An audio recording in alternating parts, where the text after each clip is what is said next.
अब की बार किसकी सरकार, यही है सबसे बड़ा सवाल पूरे देश के सामने, क्योंकि लोकसभा के चुनाव की घोषणा कल की गई है और उसके साथ ही हर व्यक्ति यही जानना चाहता है कि अगली सरकार किसकी बनने वाली है।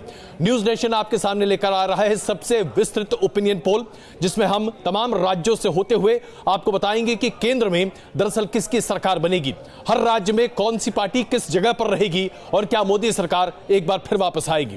पिनाज और विद्या मेरे सहयोगी हमारे साथ हैं और हम सब मिलकर आपके सामने एक मुकम्मल तस्वीर प्रस्तुत करेंगे और बताएंगे कि कैसे सिर्फ देश में नहीं बल्कि अलग अलग राज्यों में राज्यवार तरीके से हम आपके सामने प्रस्तुत करेंगे वो आंकड़े जो आपको एक मुकम्मल तस्वीर देंगे कि आज हमारे देश में लोग कौन सी और किसकी सरकार चाहते हैं। बिल्कुल, क्या अपना करिश्माई प्रदर्शन जो है प्रधानमंत्री नरेंद्र मोदी की बदौलत एक बार फिर बीजेपी दोहराने में कामयाब होगी? क्या फ्रैक्चर्ड मैंडेट आएगा? क्या कांग्रेस की वापसी होगी या फिर त्रिशंकु विधानसभा लोकसभा की ओर जो है हम बढ़ते हुए नजर आएंगे? एक एक सीट की नब्ज हमारी टीम ने टटोलने की कोशिश की है और राज्यभर हम आपके सामने ये नतीजे पेश करेंगे और देश की पिक्चर भी।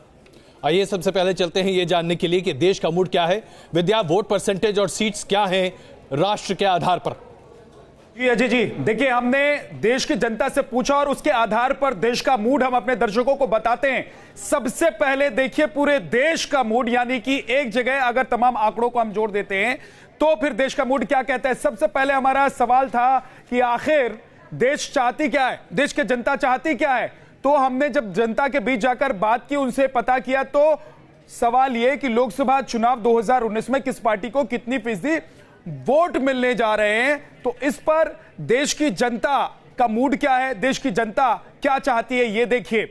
यूपीए 28 और एनडीए को 34% वोट शेयर, यानी कि 34% एनडीए के पास वोट शेयर और 28% यूपीए के पास। लेकिन देखिए अन्य के पास 29% वोट शेयर, यह आंकड़ा भी बड़ा है। इसके बाद जब हम इसको सीटों में तब्दील करते हैं, यानी कि इन्हीं वोट परसेंटेज को अगर हम सीट में बदल दें तो फिर नतीजा क्या होता है, यानी कि लोकसभा चुनाव 2019 में किस पार्टी को कितनी सीटें मिल सकती हैं। तो देखिए नतीजा क्या निकलकर सामने आता है वो हम आपको बताते हैं। ये देखिए 543 सीटों पर यूपीए के पास 134 सीट, अन्य के खाते में 139 और एनडीए को 270 सीटें मिल रही हैं। 272 सीटों का जो जादुई आंकड़ा है अजय जी, उसको एनडीए इस ओपिनियन पोल में छूता हुआ नजर नहीं आ रहा है। बिल्कुल, तो यानी कि 270 सीटें एनडीए को मिल सकती हैं। इसके साथ साथ हम आपको यह भी बताएंगे कि दरअसल भारतीय जनता पार्टी को और एनडीए गठजोड़ के तमाम सदस्यों को क्या सीटें मिलेंगी, यूपीए में कांग्रेस और अन्य गठजोड़ को क्या सीटें मिलेंगी, बारीकी बताएं। लेकिन सबसे पहले मैं आपसे जानना चाहता हूं उर्मिलेश जी, 270 सीटें यानी कि 272 वो लक्ष्य है जिससे पार करना, सरकार बनाना 270, और अगर हम अपने मार्जिन ऑफ एरर को जो कि 3% मानते हैं उसे मानकर चलें तो लगभग हम ये मान सकते हैं कि एनडीए की सरकार बनना लगभग तय है। देखिए हमारा सर्वेक्षण ही कहता है। जाहिर सी बात है इसमें अभी बहुत सारे प्रोबेबल्स हो सकते हैं। हाँ, मैं भारत में जो चुनाव सर्वेक्षण होते हैं और जो ओपिनियन पोल्स होती हैं, खास तौर पे ओपिनियन पोल्स, इनके बारे में शुरू के दौर में जब सीएसडीएस ने शुरुआत करी थी उस वक्त एक साइंटिफिक मेथोडोलॉजी नजर आती थी और उसको जो समाजशास्त्री हैं या जो सेफोलॉजिस्ट हैं उनको इंटरनेशनल लेवल पर भी गंभीरता से लेते थे।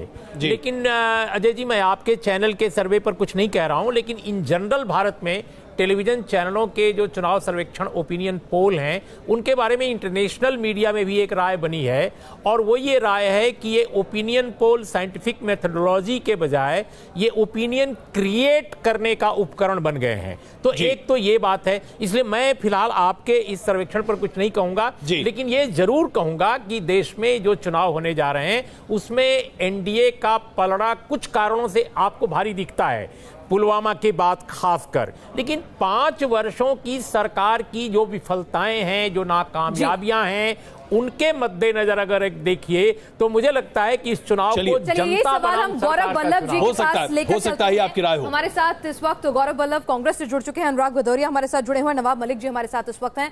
गौरव वल्लभ जी, लगता नहीं है कि जितनी नाकामी आप सरकार की गिनवा रहे हैं, जनता तक वो पहुंच रही है। कम से कम हमारा ओपिनियन पोल जो है वो यूपीए को अभी भी 134 सीटों के इर्द गिर्द ही रख रहा है और एनडीए को बहुमत मिलता हुआ नजर आ रहा है। जी, इसमें एक सवाल में अगर ये साथ में ये जोड़ दूं कि यूपीए के 134 में सबसे बड़ा योगदान कांग्रेस का है, जिसके आधार पर यह कहा जा सकता है कि आप अपने 44 सीट के 2014 के प्रदर्शन के मुकाबले काफी बेहतर प्रदर्शन कर रहे हैं, लेकिन इतना भी नहीं कि खुद की अपनी सरकार बनवा सकें। जी गौरव जी। अजय जी, मैं आपके ओपिनियन पोल पे ही बात करूंगा। कैसे सर्वे हुआ, क्या हुआ, इसके बारे में ना तो मुझे जानकारी है और ना मैं इतना जल्दी उस पर टिप्पणी कर सकता हूं। देखिए, एक चीज बड़ी स्पष्ट रूप से बाहर आ रही है कि भारतीय जनता पार्टी की सीटें घट रही है और कांग्रेस की बढ़ रही है।